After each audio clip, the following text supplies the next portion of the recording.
Warahmatullahi wabarakatuh. Perkenalkan, nama saya Haikal Adinda Salsabila dengan NIM 19650030. Di sini saya akan mereview tugas 4 yang berjudul Unifit Modeling Language. Kita langsung saja kepada pengertiannya. UML adalah bahasa pemodelan untuk sistem atau perangkat lunak yang berparadigma berorientasi objek. Nah, pemodelan itu sendiri biasanya digunakan untuk menyederhanakan permasalahan yang kompleks sedemikian rupa sehingga lebih mudah dipahami. Lanjut, kegunaan UML. Yang pertama, memudahkan berpikir dan mendokumentasikan sistem sebelum mengimplementasikannya. Yang kedua, meramalkan sistem. Yang ketiga, menurunkan biaya pembangunan. Yang keempat, merencanakan dan menganalisa logika sistem atau perilaku. Yang kelima, membuat keputusan yang benar sedini mungkin sebelum melangkah ke codingan. Yang keenam, mendeploy sistem lebih baik karena adanya perencanaan, penggunaan memori, dan prosesor yang efisien. Yang ketujuh, lebih mudah memodifikasi atau mengelola sistem yang terdokumentasi dengan baik. Dan yang kedelapan, biaya perawatannya ini lebih rendah. Lanjut, UML mendefinisikan diagram-diagram berikut ini. Yang pertama, use case diagram. Yang kedua, class diagram. Yang ketiga, behavior diagram yang terdiri dari state card diagram dan activity diagram. Yang keempat, interaction diagram yang terdiri dari sequence diagram dan collaboration diagram. Yang kelima, ada komponen diagram, dan yang keenam, ada deployment diagram. Pengertian use case diagram. Diagram use case ini dia sebuah interaksi antara satu atau lebih dengan sistem yang akan dibuat. Ini dia digunakan untuk mengetahui siapa saja yang ada dalam sistem tersebut dan siapa yang bisa menggunakan fungsi sistem tersebut. Di sini ada lambang use case-nya, ada aktor dependency. Ini aktor ini dia merupakan pengguna yang melakukan interaksi. Lalu di sini ada include, ini dia menspesifikasikan bahwa use case sumber secara eksplisit. Di sini ada generalization. Di sini dia hubungan di mana objek anakan berbagi perilaku dan struktur dari objek yang ada di atasnya atau objek induk. Terus di sini ada use case, deskripsi dari urutan aksi-aksi yang ditampilkan sistem yang menghasilkan suatu hasil yang terukur pada suatu aktor. Lanjut, yang terakhir ada node atau elemen fisik yang eksis saat aplikasi dijalankan dan mencerminkan suatu sumber daya komputasi. Di sini juga ada collaboration, ini adalah kerjasama untuk menyediakan perilaku yang lebih besar. Di sini ada contoh diagramnya, use case diagram. Ada seorang nasabah, dia bisa melakukan 4. Yang pertama, dia bisa membuka rekening. Yang kedua, dia bisa menyimpan uang. Biasa habis dia membuka rekening lalu dia menyimpan uang ini, uang yang disimpan itu harus di atas 200. Lalu dia juga bisa mengambil uang dan dia juga bisa menutup rekening tersebut. Di sini diagramnya itu teratur. Lanjut kepada kelas diagram. Kelas adalah sebuah spesifikasi yang sudah diinstansiasi akan menghasilkan sebuah objek. Di sini juga kelas menggambarkan keadaan, atribut atau properti suatu sistem, sekaligus menawarkan layanan untuk memanipulasi keadaan tersebut. Di sini lanjut pada 3 area pokok kelas. Yang pertama ada nama, atribut, dan metode. Atribut dan metode ini memiliki salah satu sifat, yaitu sifat privat yang tidak dapat dipanggil dari luar kelas yang bersangkutan. Protection hanya dapat dipanggil oleh kelas yang diwarisi atau anak-anak yang mewariskan atau yang bersangkutan. Dan yang terakhir ada public, ini boleh dipanggil oleh siapa saja. Ini dia contoh kelas diagramnya swalayan. Ada pembeli, pegawai, supplier, dan juga ada barang. Lanjut kepada state card diagram. Ini dia menggambarkan transisi dan perubahan keadaan dari satu state ke state yang lainnya. Dia merupakan suatu objek pada sistem sebagai akibat dari stimulus yang diterima. Pada umumnya, state card diagram menggambarkan kelas tertentu, atau satu kelas dapat memiliki lebih dari satu state card diagram.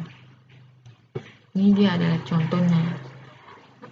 Mahasiswa presensi, dia mengirim data presensinya, datanya diterima oleh server, dan kiriman datanya itu diproses, dan daftar data yang telah diterima akan diubah status recorder menjadi terkirim. Lanjut, di sini ada activity diagram. Activity diagram ini menggambarkan berbagai alir aktivitas dalam sistem yang sedang dirancang, bagaimana masing-masing alir berawal sampai mereka berakhir. Di sini activity diagram ini paling cocok untuk memodelkan urutan aktivitas dalam suatu proses. Ini dia aktivitas pendaftaran pasien baru. Di sini ada cari data pasien dulu, dia mencari berdasarkan ID atau nama, terus pasiennya di sini belum dikonfirmasi, maka data dari ID atau namanya belum ada, sehingga dia membuat data baru, memasukkan data pribadi pasien, memasukkan histori kesehatan pasien, lalu data ini menjadi terdaftar. Nah, ketika data terdaftar, lalu data akan tampil dan data akan dicetak. Lanjut kepada sequence diagram. Ini dia menggambarkan interaksi antara objek di dalam dan di sekitar sistem, termasuk pengguna, display, dan sebagainya. Dia berupa message atau SMS yang digambarkan terhadap waktu. Sequence diagram terdiri atas dimensi vertikal atau waktu dan dimensi horizontal atau objek-objek terkait. Ini dia biasanya digunakan untuk menggambarkan skenario atau langkah-langkah yang dilakukan sebagai respon dari sebuah event untuk menghasilkan output tertentu. Diawali dari aktivitas tersebut, prosesnya perubahannya, dan kejadian secara internal, dan outputnya apa yang akan dihasilkan. Di sini contohnya ada petugas dan peminjam. Di sini memasukkan ID buku dan ID siswa. Nah, di sini ada yang kedua ada proses query, yang ketiga ada tampilkan data buku, yang keempat ada simpan data peminjam, dan yang kelima ada pesan berhasil. Lanjut kepada collaboration diagram. Collaboration ini dia menggambarkan interaksi antar objek seperti sequence diagram, tetapi lebih menekankan pada peran masing-masing objek. Di sini setiap message memiliki sequence number, di mana message dari level tertinggi memiliki nomor pertama. Di sini ada contohnya input user. Ada login. Di sini ada input user string, password string. Lanjut kepada yang ketiga, di sini ada submit. Ini dia password string, ini berupa huruf atau angka. Terus di sini yang keempat ada datanya, yang kelima ada, yang keenam ada validate, yang ketujuh ada infonya, yang kedelapan ada info username atau passwordnya salah. Lanjut kepada komponen diagram. Ini dia komponen ini menggambarkan struktur dan hubungan antara komponen piranti lunak, termasuk ketergantungan atau dependensi di antaranya.